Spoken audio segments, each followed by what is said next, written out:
Well, howdy y'all. Welcome back to the Homegrown Artist.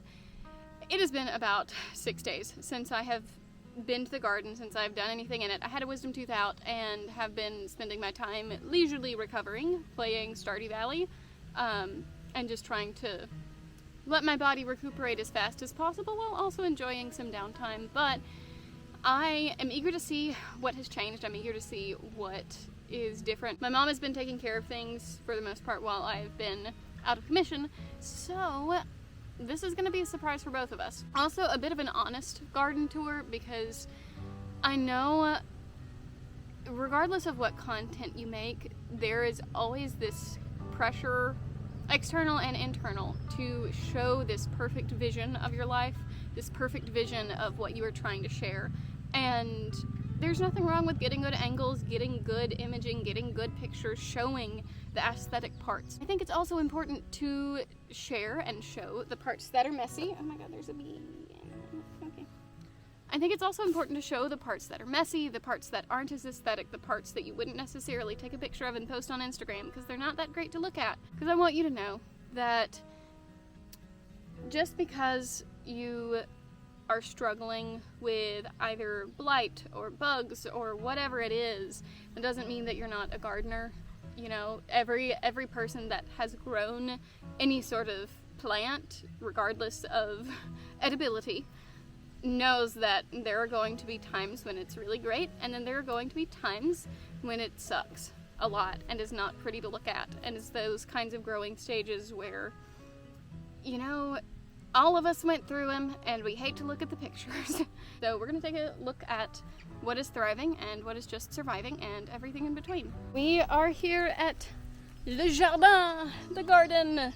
Oh my goodness, it is big and green and beautiful, and there is a lot of grass, which happens, I mean, but we've gotten a good harvest of tomatoes so far. So let's go check on those guys and see if there are any ready. We actually got hit with a tomato blight, and now I personally do not know much just yet on how to tell what is like wrong, what is the problem, what is making it sick, but a lot of our tomato leaves just got yellow and crispy, and some of the stuff that I know I saw happened with like the wilting and the curling and the stress that they were going under was just the weather and the conditions that are out of our control. So that was just something that took a little bit of processing to know that there are things outside of my control that affect the plants in ways that I just have to do my best to compensate for.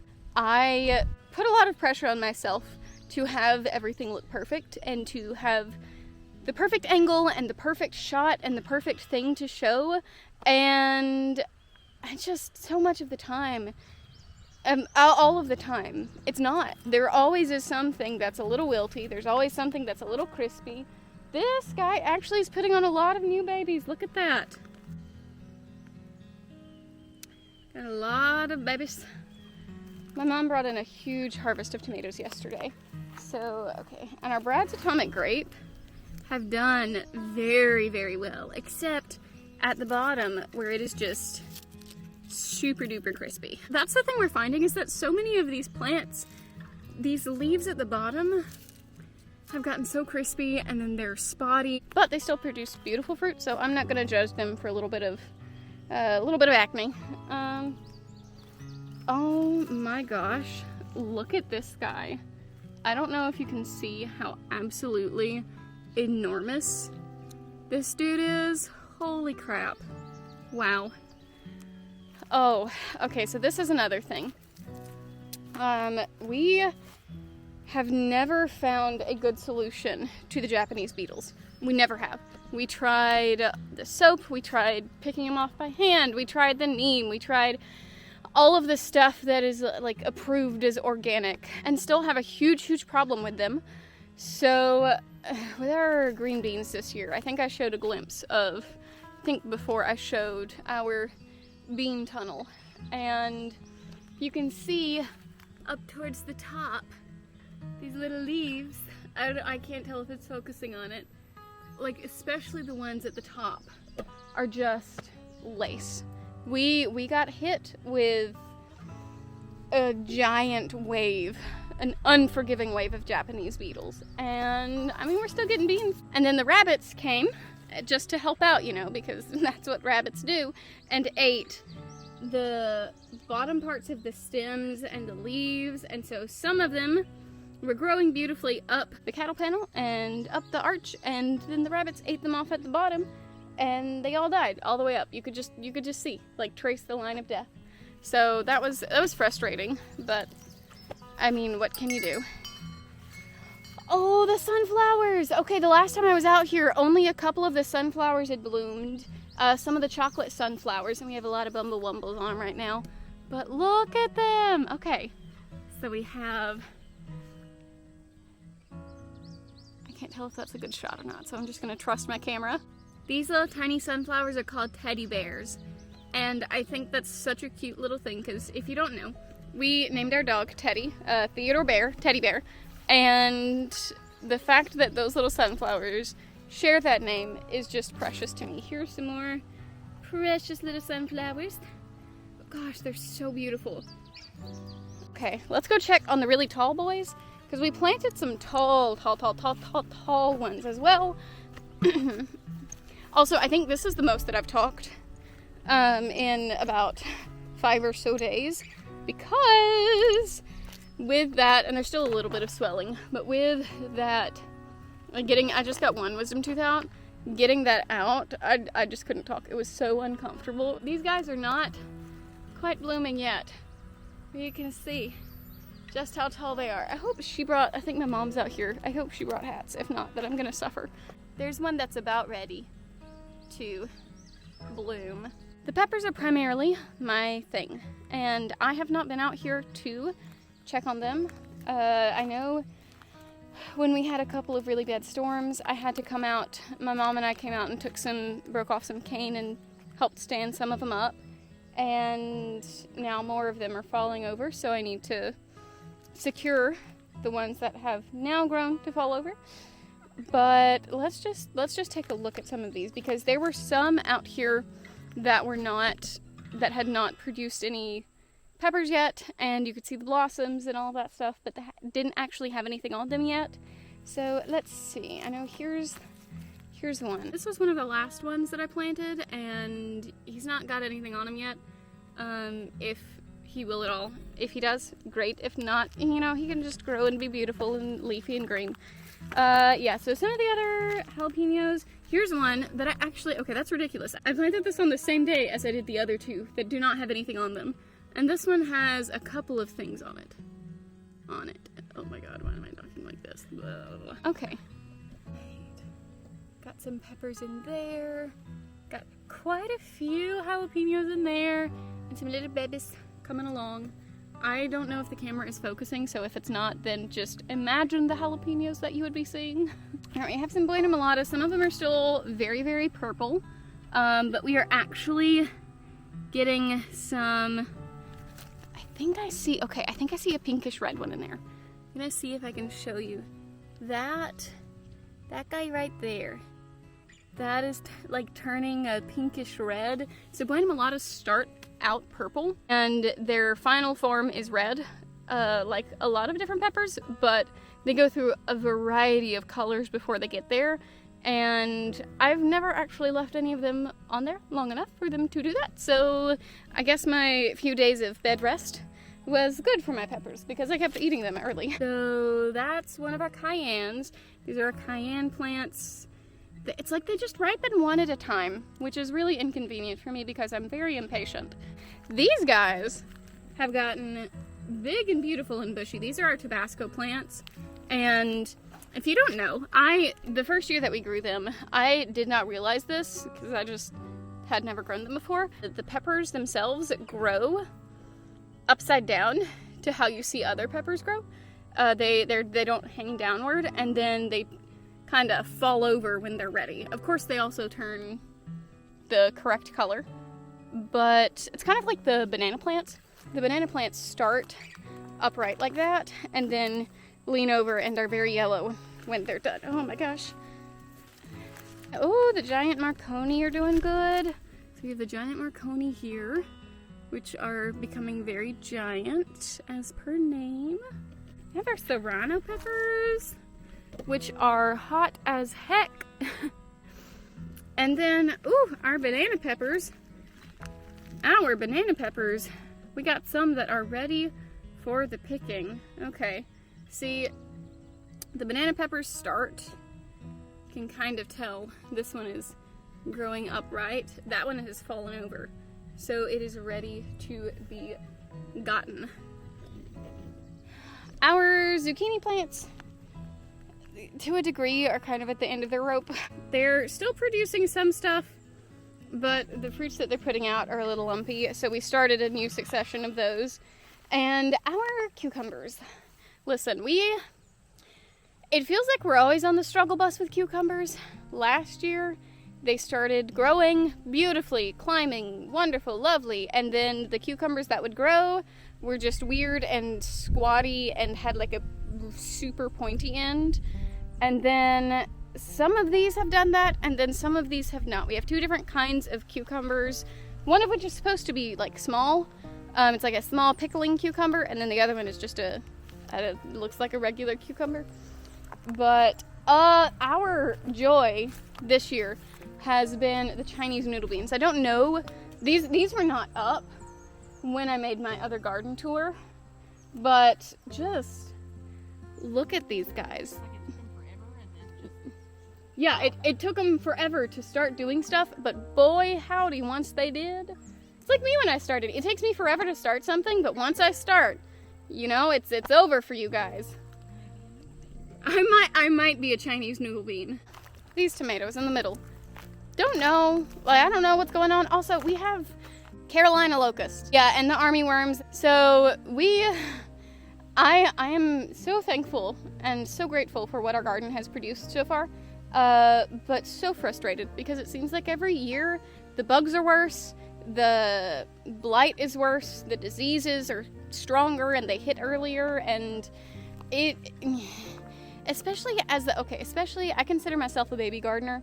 Not that I garden babies, but I myself am a young gardener. I'll phrase that a little better the next time. There's so much stuff that I just don't know. And so when one of my plants starts to look poorly, I panic. And when one of them starts to get the spots or starts to turn yellow and crispy, I don't know how to identify the cause of that yet. I will add a yet. I am learning. And some of it, like I said, some of it is just weather stuff that is out of our control, and we do the best we can to do damage control. These tomatoes in the middle, you can see, are fairly naked. They are unclothed by biblical standards because we had to come by and just snip the leaves off of them. And by we, I mean my mother. She did that while I was on bed rest. They've got some tomatoes on here, and the tomatoes and the new growth doesn't look bad, doesn't look unhealthy. And that's the thing I do look for, is if the new growth doesn't look sick, and if the new growth and like the new leaves and the tomatoes look healthy, then I think it's, you know, it's worth a shot to try to help save the plant, because it can still produce and still be beneficial. This row specifically got hit with something, and it did a lot of damage. Now we have some damage over here. I say damage, it's not really damage, it's just, you know, not looking the best. Them tomatoes though look so nice, and the new leaves look so beautiful and healthy. Yeah, so our okra is doing great. Our peas are thriving. These specifically, I mean, just look at that. They're doing so well. Oh, Lord, it's hot. Are we standing up which one? These are the Christmas beans, right? I know, because they're really starting to bloom now. They are, look at them. They're luscious and beautiful. We're about to make a little trellis for them. Okay, so we're gonna make a trellis for them. And then all I need you to do is just hold your My little arms are hurting, Mother. Please hurry. This is a lot for a little girl. We also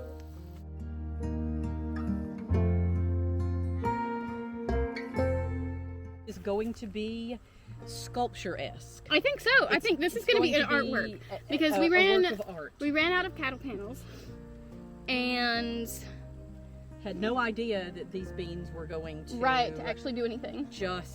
There are 3 little plants here. I was not expecting to do more than just put up a little cane pole to run the beans up. Yeah, so out of the 10 that we planted, 3 actually did anything, and this is the 3. So 2 here on this side and 1 over there, because that 2 and 2 equals 3. Gosh, this is why I'm a musician. But Mom had the quite brilliant idea, because we ran out of cattle panels and didn't have any trellis for it aside from the tomato round things. She found some wire and we straightened it out, and by we I mean she straightened it out and enlisted my help in securing it. And so we have our own little artistic art sculpture archway that's going to be absolutely beautiful when they start to climb on it. So I'm really excited to see how that turns out. I think it just bears mentioning, honorable mention, the grass that is not so great and is hard to get rid of if you don't prepare properly in the beginning, like we didn't. We did some good. We did as much as we could. We did what we could. Okay, we did what we could. But these lima beans, these are limas, correct? Yes. So Mom had knee surgery, and we went on survival mode, which is fine because our survival mode looks pretty dadgum good right now. I mean, this is survival mode. You see some grass, but the grass is going to be there regardless. The grass is always there, lurking in the corner, watching you. I just feel like it's important to show that we have like this really nice sectioned off parts of the garden where we've put down the paper, we've made our little beds, we've done our mulching, and then there's also this guy. He's here too, and he's valid in what he's offering. Even if that is food for the locusts. It's food for somebody.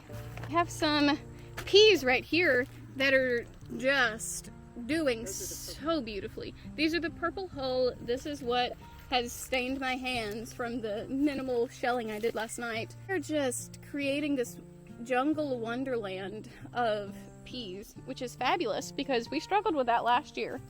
From the deer and the rabbits and the bugs. Yeah. Just to consider, last year we had maybe 2 messes of peas. Mm-hmm. Two times where we had enough peas to gather and make peas for dinner. Yeah.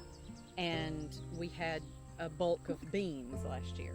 Mm-hmm. After the Japanese beetles left. Yep. And so this year, our beans are struggling, but we still have 30-something cans of beans in the freezer. Right.